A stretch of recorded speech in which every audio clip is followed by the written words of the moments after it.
में कहा गया वलम्मा बलगा शुद्धहु आतैनाहु हुक्मन व इल्मा। जी, दोनों के बारे में यही है, हजरत मूसा के बारे में भी और हजरत यूसुफ के बारे में भी। दोनों को हुकूमत दी गई। हुकूमत, हुक्म का मतलब होता है बादशाहत का तरीका। जी, हजरत मूसा को भी और हजरत यूसुफ को भी। लिहाजा इन दोनों की परवरिश बादशाहों के घर में, अमीरों के घर में हुई है। जी, दैट इज द रीजन। जी,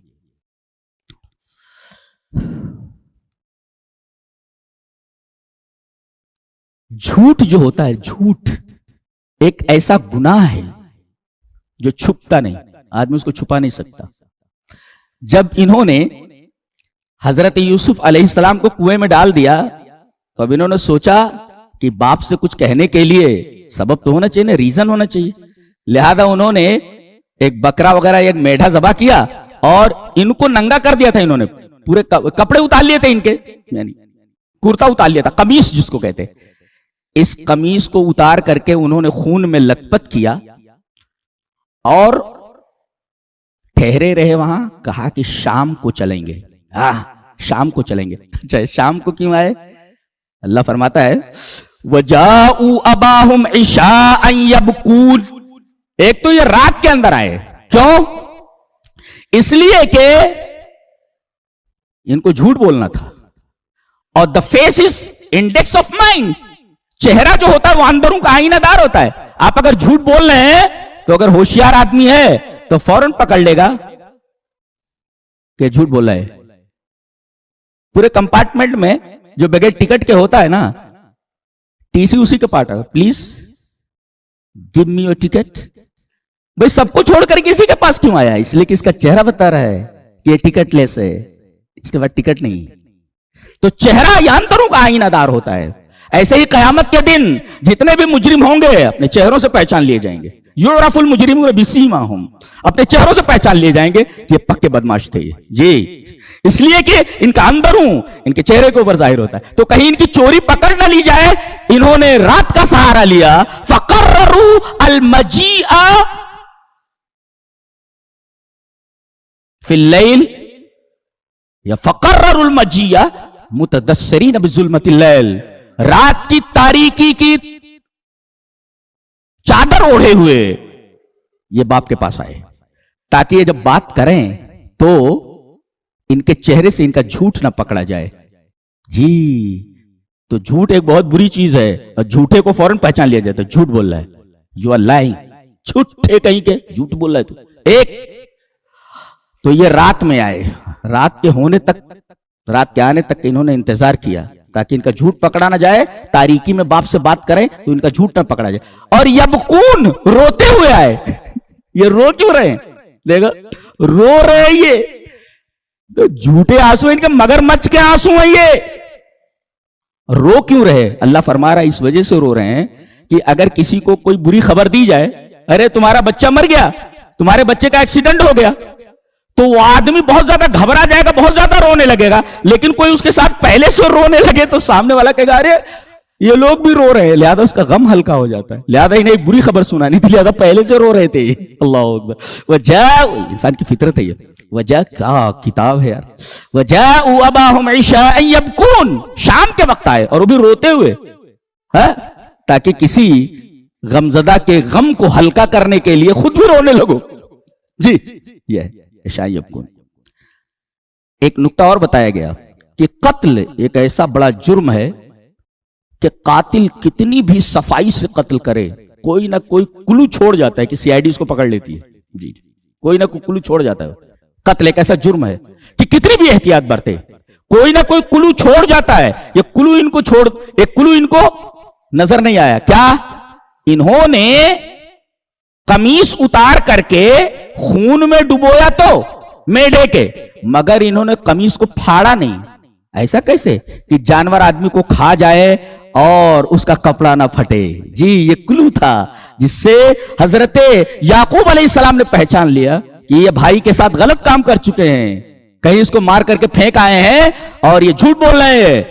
तभी तो कह रहे हैं वो, अल्लाहु अकबर, ये कह रहे फाकलहु ज़ीब, भेड़िया खा गया। वो जा वाला कमीसी बिदमीन कदीब, झूठे खून के साथ आए। क़ाल बल सव्वलत लकुम अनफुसुकुम अमरा, ये तुम्हारे दिल की गढ़ी हुई बात है, झूठ बोल रहे हो तुम, इसलिए कि कुल्लू यहां मौजूद है, इसलिए कि कुर्ता फटा नहीं है।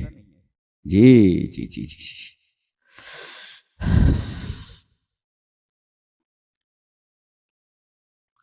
अब हजरत यूसुफ अलैहिस्सलाम आए, अजीज मिस्र के घर में हैं, उन्हीं के घर में इनकी परवरिश हो रही है, बहुत खूबसूरत थे। नबी करीम सल्लल्लाहु अलैहि वसल्लम ने फरमाया ऊतिया शत्र अल हुस्न, अल्लाह अकबर, अल्लाह तबारक व तआला ने इन्हें हुस्न का एक हिस्सा अता फरमाया था। ऊतिया शत्र अल हुस्न, बहुत हसीन थे। और अगर जाहिरी हुस्न के साथ साथ अखलाक भी हसीन हो तो भाई लड़की तो क्या पूरा महल्ला मर मिटता है। किसी लड़की को तो छोड़ो आप, ये बेचारी इसकी क्या औकात थी, ये तो मर मिटी है हजरत के ऊपर, मर मिटी। और हर कोशिश कर डाला इसने। और इसमें एक नुक्ता बड़ा अजीब है, अल्लाह ताला ने उसका नाम नहीं लिया है। किसका? अजीज मिस्र की बीवी का। कहा अल्लती, कहा अल्लती। मैं बड़े दिनों से तलाश कर रहा था किसी तफसीर में कि इसका नाम क्यों नहीं लिया गया। वो जो दैट हु, वो जो दैट हु डिड दिस, वो जिसने ये किया। अरे भाई नाम बोल देते, ज़ैद डिड इट, ज़ैद ने ऐसा किया, तो दैट हु डिड इट, वो जिसने किया। तो अल्लती माने वो औरत जो, नाम क्यों नहीं लिया गया? नुक्ता आज मिला। और तकरीबन आज मैंने सूरह यूसुफ पर तकरीबन 250 सफ़हात का मुताला किया है। 250 सफ़हात पढ़ गया हूं अरबी में। ये नुक्ता मिल गया वहां एक जगह, एक मुफस्सिर ने लिखा है। क्या नुक्ता बताया?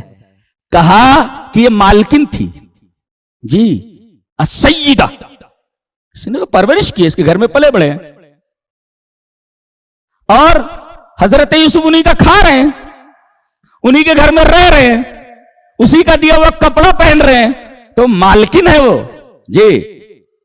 और बीवी है अजीज मिस्र की, और मलिका है, रानी है। तो रानी है, मालकिन है हजरत यूसुफ की, और मलिका है, रानी है, सय्यिदा है, मालकिन है, और अजीज मिस्र की बीवी है। अल्लाह ये फरमा रहा है कि मोहब्बत में इतनी अंधी हो गई थी कि ना बीवी रही जी, न बीवी रही और न मालकिन रही, न रानी रही, सिर्फ औरत रही, खाली बस औरत जिसको बोलते अल उनसा फकत।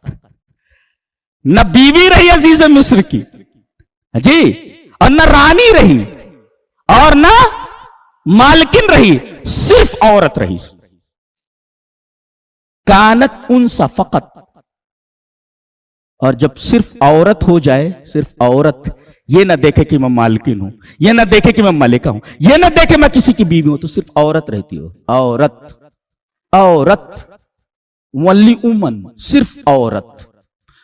इसी वजह से अल्लाह तबारक तआला ने कहा अल्लती, सिर्फ औरत थी ये और कुछ नहीं, जिसे अपनी ख्वाहिश पूरी करनी थी। अल्लती, अल्लाह अकबर, ये बलागत है कुरान हकीम की, इस तरह बोलता है। वरावदतहु अल्लती हुवा फी बैतिहा, जिसके घर में ये है, जिसके घर में ये है। अरे भाई इसी के घर में औरत की इनकी परवरिश हो रही है, इसी के घर में ये खा रहे हैं, इसी के घर में ये रह रहे हैं।